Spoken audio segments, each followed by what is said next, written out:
Hello everybody, it's Father Rich here with the top 10 songs from 1966. I got my Lucky Kitty shirt on. I'm going to go digging later and you rub his belly and it brings you good luck. I got this from Bob Bradley, VC channel. I'll leave a link to his channel. He's blown up. Anyways, top 10.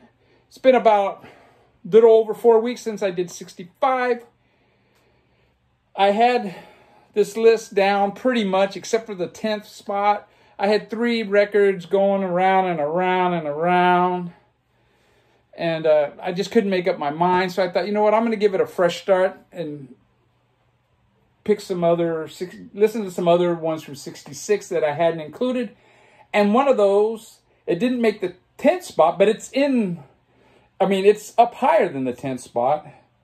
So I just decided on one of the 3 and the hell with it, man. I was overthinking it. But anyways, my number 10 is Face to Face, the Kinks album. I don't want this too much shadows in my face. Fantastic. Oh man, I said the F word. The cover is just beautiful on this. This is a shift from their previous stuff. The previous stuff was more of that beat music. And this is the first one that had all originals. And I really like this album. It has 2 songs. Dandy was recorded by the Hermits, and House in the Country, I believe, was recorded by the Pretty Things before their versions came out. Rainy Day in June. Rainy Day in June. Yeah, that is a really good song. A very mature sounding song. And this has really got some good songwriting on it. The first song on side 2, Holiday in Waikiki, part of the music kind of sounds like 19th Nervous Breakdown. But yeah, it doesn't really have a bad song on it. And it's my number 10. My number 9 is Happy Jack by The Who. This is the US version. The UK version does not have the song Happy Jack, which is kind of unfortunate because it's one of the better songs on the album, really. I think the UK version has a wanker version of Heat Wave on it. I think this is way better than their debut. Although the debut does have My Generation and the other original, whatever. It has 2 originals on it that are better than anything on here. But it has James Brown covers that are horrible. And yeah, I definitely like this one way better. It starts off with Run, Run, Run. A really good opener. Boris the Spider is a weird song, and it's great, man. It's a good way to, it breaks it up a little bit. I Need You is a good song. Whiskey Man, another 4 good songs in a row. And then comes in the wanker of the album, Cobwebs and Strange. It's a Keith Moon thing. I guess, let the drummer do his thing. And then it ends with Happy Jack on the US version. It's a really good side. And the musicianship is really good on this. They're really do a good job. The second side I don't think is quite as good. You got Don't Look Away, See My Way, So Sad About Us, and then you have a quick one, which is what the UK album is called. And it's still good though, and it's good enough to make my number 9. My number 8 is the Jefferson Airplane Takes Off. It's the Jefferson Airplane debut. It has 2 members that dropped out after this. The Skip Spence dropped out. He was the drummer on this. He went on to Moby Grape and was a guitar player for Moby Grape. And then the singer, Sonoyne, or whatever her name is, Toby Anderson. Toby Anderson. I don't know how you say her name. This album went almost immediately after it was released. RCA censored the album, and they made him change the lyrics to "Let Me In" and "Come Up the Years." Maybe there was 2 songs they made him change the lyrics to, it's pretty stupid. And then the last song inside one, they completely dropped off of the album because they said it had drug references. But yeah, it's Blues from an Airplane. It starts off, it's a typical Jefferson Airplane sound, and it's a strong opening track, which started a string of great 60s albums for this band. It's No Secret is the single, and it's a really good song. Tobacco Road, they do a version of Tobacco Road. Whoever wrote Tobacco Road, he probably made a boatload of money, man, because everybody covered that song. But they really do a good version of it. It's not your typical, it sounds like a Jefferson Airplane pin song, And yeah, I don't know what else to say. It ends with a Chauffeur Blues, and I Like It. 2 bluesy numbers, which is pretty cool. But yeah, my number 8. My number 7 is another debut album from another California band, but this one is from LA. The Jefferson Airplane were from Frisco, and this is Love's debut. This is most of this album was recorded in 2 days, believe it or not. And then I think there were 4 songs that were recorded at some other sessions. But yeah, it starts off with a Burt Bacharach song, My Little Red Book. And man, their version is just, it was a top 40 hit. I remember it being played on the radio quite a bit. A lot of this is kind of Byrds influenced, mixed in with a rhythm and blues type of thing. And I don't know, man. Side 1 ends with Emotions, which is a really good instrumental. And then you got Sign DC. It's just a haunting song about heroin addiction. And I believe the DC stands for, I think it's Dan Costa, who was their original drummer.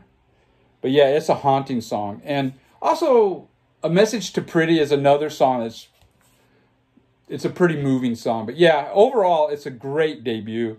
And it's good enough to make my number 7. Number 6.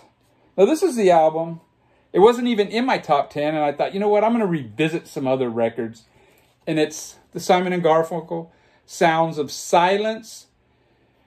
And it wasn't even on my original list. And it made it all the way up to number 6. This is a great album, dude. It's their second album. The song Sounds of Silence was on their debut album, and it didn't do anything. They kind of, went their separate ways. Paul Simon went to England, and he did an album called the Songbook, Paul Simon's Songbook, I believe. And I think there's 5 songs from that are on here. There's B-sides on here. And there's only really one new original Paul Simon song on here, and it's Blessed. And that's really good. That's kind of has a Byrds sound to it. And before this, they were just acoustic folk duo. And what happened is, unknown to the Simon & Garfunkel, someone in the studio added some drums, electric guitars to the Sounds of Silence, released it, and it became a hit, And the rest is history. They Can't Find Me. Where's that song? Oh, I know it's on here. We've got a groovy thing going. That, I think, is another, it's like a rewrite. There was one song in here that was a rewrite. Anyways, I don't know. Good album. Number 6, Simon & Garfunkel. And one other thing. The UK version added a song.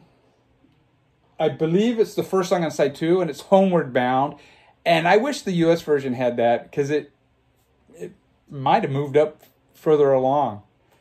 And yeah, side 2 of this is like not even, maybe barely 12 minutes long, you know. So they had room for it. But... Okay, number 5. The first psychedelic. Uh-oh. Things are tipping over here. Oh, shit. What the fuck?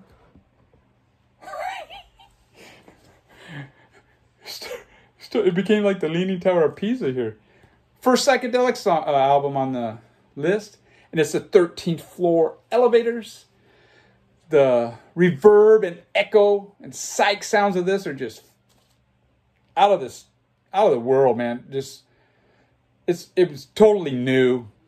The electric jug is very prominent on this album. And on some of the songs, it's actually mixed a little too high in the mix. I mean, there's a couple of songs. I believe it might be Roller Coaster and You Don't Know. I don't remember for sure. But it says the electric jug's as loud as the vocals. And it's really ridiculous. But other than that, man, the guitars, the drums, the bass, and the singing on this is off the chart. Rocky Erickson is just soulful. What a great singer. The first single off of here was You're Gonna Miss Me, and it's the only song that ever charted for them. It got into the 50s. The next single was Reverberation, and it didn't chart at all, maybe in the hundreds, you know. They should have released Splash 1. I think that would have charted, and it might have taken them in a more popular direction. But who am I to say? Roller Coaster, fantastic, just crazy ass.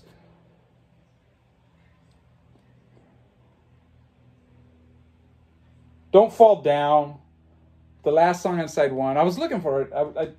It's probably the weakest song on the album, but other than that, man, everything else on here is just fantastic. Kingdom of Heaven? Kingdom of Heaven is a real slow psyche song. And Tried to Hide, the final track, is just a great closer. This is a great psych album. One of the earliest psych albums there is. And number 4 is another album that has tinges of psych on it. And it's the Byrds' third album, I believe. And it's way more experimental and psych than their others. It's got the hit 8 Miles High, one of the first psychedelic singles. They actually recorded a version of 8 Miles High, and I believe the other song was Follow Me in 1965. But Columbia would not let them release those versions because they weren't recorded in a Columbia studio. You can get those on the expanded CD, and at Record Store Day they released a 7-inch of that. It's worth checking out. It's a great version, and it's kind of unbelievable that psychedelic of a song was recorded in 1965. It's just off the charts. This album starts off with 5D, Fifth Dimension, which is just a spacey song. It goes into Wild Mountain Theme, which is more of a traditional folk song. But the arrangement on that is just so well done. Mr. Spaceman is a very early forte into the country rock. And then you got I See You, which is a favorite of mine. It's a psychedelic song. I guess they call it a raga. And it's got some really cool guitars on it.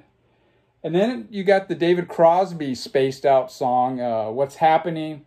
It's kind of an abstract song, which is something that David Crosby would continue to do throughout his career, you know. And then it ends with I Come and Stand at Every Door, side 1, a haunting song by Roger McGuinn, and it is genius. what he did with that song. It's just genius. And then you got 8 Miles High, starts out side 2. You got Hey Joe, which was a song that was covered by The Leaves. The Leaves, they had an album called Hey Joe, and I considered it for this top 10. Side 1 is great. Side 2 tails off, so that's why I didn't make it. And Love did a version of Hey Joe, and The Music Machine did a version of Hey Joe. And then the following year, Jimi Hendrix did his version, which is a different take on it. But yeah. Then you got Captain Soul, which is the instrumental. Then you got John Riley, another traditional folk song. And then it ends with 242 Foxtrot, which I think is the weakest song in the album, unfortunately. But other than that, man, I think this is a great album. And some people don't like it, especially Gene Clark fans. Gene Clark left. He did write 8 Miles High, and he might be on a song or two on this. But he left very early in the recordings. But I still think it's one of their best. Number 3. Now we're getting to the top 3, man. The big guns. And my number 3 is Bob Dylan's Blonde on Blonde. Bob Dylan did 4 months of recording, I think in 65, in New York. And they got one song out of that. He took Robbie Robinson and Al Kooper to Nashville. And they got the rest of the album, I believe, in off and on it within a 2-month period. It is just, it's a great album. In fact, Bob Dylan, did those 3 albums, Bring It On Home, just unbelievable. The 3 albums that he did within like a 14th-month period. This starts off with Rainy Day Woman, which is kind of it's a weird song. It's a joyful song. It's like a marching band. It's like a Salvation Army band song, and it's, man, that must have really threw the folkies for a loop, if the electric shit didn't. And then the second song is, it's like a somber blues. What's it called? Pledging My Time, I guess.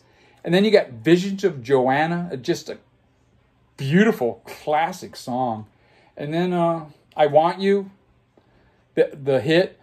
I Want You and Rainy Day Woman were the 2 hits off of this. But it's got other songs that are well known, just like A Woman. And then you got the Sad Eye Lady of the Lowlands, over an 11-minute version. And the Nashville musicians started laughing during the making of this because, after about 3 minutes, they started building up and they thought, okay, this is going to be the end of the song. And then Bob Dylan would go into another verse. And so they brought it down. They did this like 4 or 5 times, But yeah, it's a great song. My number 2 is Otis Redding, The Dictionary of Soul, the complete and unbelievable, the Otis Redding Dictionary of Soul. And then down here it says, My. I mean, man, what a wordy album cover. This is one of the best soul albums ever recorded. The vocals are so strong and passionate. If I had any of his 65 material, it probably would have made my top 10, but I don't. But this is, I think, one of his best albums. And this was the last album that he made before he died. And yeah, it's just, it starts off with Fa, Fa, Fa, Fa. And when it first starts out, I'm going, man, this is corny, dude. And what it is he had a tendency to hum or kind of do the melody that the horns would do. And then even in the middle, he goes, Fa, Fa, Fa, Fa. And then he goes, okay, you do it. And then the horns do it. And it ends up becoming a great song. The vocals on I'm Sick, Y'all are just, they're sick, dude. It's just off the charts. Try a Little Tenderness is one of his most well-known songs. And then he does a version of Day Tripper, the Beatles. Day Tripper is a great song. And his version is just as great. I mean, it is just a great interpretation of a Beatles song. And yeah, this is my number 2 album of 1966. And my number 1 album of 1966 is Revolver. This is a UK version. I have a US version, which is missing some of the best songs. It's missing I'm Only Sleeping, And Your Bird Can Sing, and Dr. Robert. Some of the best John songs are off of the US versions. I always complained about this album having too many wanker Paul songs, and that prevented it from being a psych album. And once I got over that, I mean, I appreciate this album for what it is. It's a great album. And it actually only has one wanker Paul song, in my opinion. Here, There, and Everywhere. I hear a lot of people say that's their favorite song in the album, and I just don't get it, man. I think it's pretty much a wanker song. You got For No One. It's a good Paul song, but it breaks up the flow with this album. And that is my one complaint about this album. It doesn't flow like a Sgt. Pepper. Let's just be quite blunt about it. But man, it's got stuff that's way ahead of its time. Tomorrow Never Knows, She Said, I'm Only Sleeping, And Your Bird Can Sing, Dr. Robert, Taxman. And the thing that stands out to me about this album is it seems like Paul McCartney still has one foot in Beatlemania, whereas Paul and John, they've completely moved on. And yeah, this is my #1 album from 1966. And in 3 to 4 weeks, we'll do 67. Take care, everybody. Take care. Take care.